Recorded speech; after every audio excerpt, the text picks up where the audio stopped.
आज आम आदमी पार्टी की तरफ से शिक्षकों को सम्मान दिया जाएगा। शिक्षक समागम सम्मान समारोह कार्यक्रम में संजय सिंह ने बताया कि आज मैं प्रकोष्ठ के सम्मेलन में आया हूं और हमारी पार्टी के लिए शिक्षा ही प्राथमिकता है, स्वास्थ्य प्राथमिकता है। हम जमीनी मुद्दों पर काम करते हैं।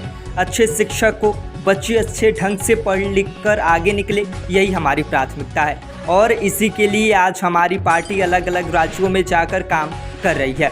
साथ ही घोसी उपचुनाव को लेकर बताया कि यह 2024 के पहले लोकसभा चुनाव के पहले बड़े संकेत हैं कि उत्तर प्रदेश और देश की जनता जुमला पार्टी को हटाने का मन बना चुकी है। जिस तरह से देश को हर मोर्चे पर फेल करने का काम मोदी जी कर रहे हैं, प्रदेश में योगी मोदी डबल इंजन की सरकार कर रही है, इससे लोगों में निराशा है और जो चुनाव परिणाम आए हैं वह इस बात का साफ संकेत है। राज्यसभा सांसद संजय सिंह ने अपने बयान में कहा, सभी पत्रकार बंधुओं को नमस्कार। उत्तर प्रदेश में घोसी उपचुनाव का जो नतीजा है, ये 2024 के पहले लोकसभा के चुनाव के पहले एक बड़ा संकेत है कि उत्तर प्रदेश और देश की जनता अब जुमला पार्टी को हटाने का मन बना चुकी है। जिस तरह से देश को हर मोर्चे पर फेल करने का काम मोदी जी कर रहे हैं, उत्तर प्रदेश में मोदी योगी की डबल इंजन की सरकार कर रही है, इससे लोगों में निराशा है और जो चुनाव परिणाम आए हैं वो इसी बात का साफ संकेत है। पूरी की पूरी उत्तर प्रदेश की सत्ता, सारे मंत्री और विधायक, राजभर जी की पार्टी, निषाद जी की पार्टी, अपना दल, महान दल, सारी पार्टी मिलकर समाजवादी पार्टी के प्रत्याशी, इंडिया गठबंधन के प्रत्याशी के खिलाफ प्रचार कर रहे थे और 1,24,000 वोट वहां समाजवादी पार्टी के प्रत्याशी को मिला। 43,000 वोटों से जीत हासिल की। तो कहीं ना कहीं एक बड़ा संकेत है 2024 के लोकसभा चुनाव के पहले कि अब जनता मन बना चुकी है भारतीय जुमला पार्टी को हटाने के लिए। और उपचुनाव के पूरे नतीजे को अगर आप देखते हैं तो यह भी साफ हो गया है कि इंडिया का गठबंधन जो है वो बुरी तरीके से बीजेपी को पराजित करेगा, एनडीए को पराजित करेगा। इंडिया वाले जीतेंगे, अडानी वाले हारेंगे।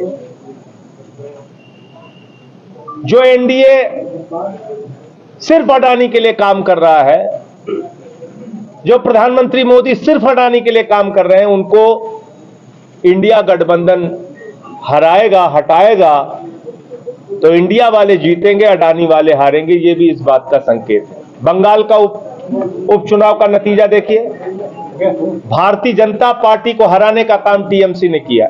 96,000 वोट मिले। 1,35,000 वोट झारखंड में मिले, जेएमएम का प्रत्याशी वहां से जीता। 1,24,000 वोट घोसी में मिले, 80,000 वोट केरल में मिले। तो पूरा का पूरा जो इंडिया का गठबंधन दल है, उसका जो परिणाम है उपचुनाव का, ये भी यही कारण है मोदी जी के घबराने का। और इसीलिए वो कह रहे हैं कि अब इंडिया के नाम से गठबंधन बन गया है तो हम इंडिया का नाम ही बदल देंगे। इतनी घबराहट, इतना डर, इतना भय प्रधानमंत्री नरेंद्र मोदी को। कल को भारत के नाम से गठबंधन बन जाएगा तो आप देश का नाम ही बदल देंगे, कहेंगे ना हम इंडिया रखेंगे ना भारत रखेंगे, हम देश का नाम बीजेपी रखेंगे। ये किस प्रकार का डर और भय है? ये तो देश के साथ धोखा है कि आप देश का ही नाम बदलने पर उतारू हो गए। बाबा साहब डॉक्टर भीमराव अंबेडकर ने जो संविधान लिखा, उसका आर्टिकल 1 कहता है इंडिया दैट इज भारत। अब मोदी जी घबरा के इंडिया का नाम ही बदल रहे हैं। AIIMS, ISRO, IIT, IIM, reserve bank of India, state bank of India, सब में तो इंडिया लगा है। कहां बदलोगे आप भाई? रिपब्लिक ऑफ इंडिया लिखा रहता है हमारे पासपोर्ट में, रिजर्व बैंक ऑफ इंडिया लगा रहता है नोट में, तो सब कुछ आप बदल दोगे। तो इसलिए ये घबराहट का नतीजा है। और तीसरा विषय जो वन नेशन वन इलेक्शन की बात की जा रही है, ये मोदी जी अपने दोस्त के साथ मिलके 5 साल तक लूट की खुली छूट चाहते हैं और इसी के कारण वो चुनाव से भाग रहे हैं, वन नेशन वन इलेक्शन की बात कर रहे हैं। ये होगा कैसे किसी को समझ में नहीं आता। आप मान लीजिए एक बार सारे देश का चुनाव एक साथ करा दीजिए, फिर कोई सरकार बीच में गिर जाएगी तो क्या वहां दोबारा चुनाव ही नहीं होगा? क्या वहां राष्ट्रपति शासन लग जाएगा? देश का चुनाव हुआ, मान लीजिए लोकसभा का, लोकसभा की जो सरकार बनेगी चुनाव के बाद 5 साल का कार्यकाल वो नहीं पूरा कर पाती, 2 साल में सरकार गिर जाती है, तो देश का चुनाव नहीं होगा। ये क्या करना चाह रहे हैं वन नेशन वन इलेक्शन के नाम पे? मोदी जी समझ के बाहर है। तो इसलिए जो इस समय मुद्दे हैं देश के सामने वो बहुत महत्वपूर्ण है, महंगाई के, बेरोजगारी के, किसानों के, और उसके नाम पे जनता वोट देगी। आज मैं लखनऊ शिक्षक प्रकोष्ठ के सम्मेलन में आया हूं और हमारे पार्टी के लिए शिक्षा ही प्राथमिकता है, स्वास्थ्य प्राथमिकता है। हम इन्हीं मुद्दों पे काम करते हैं।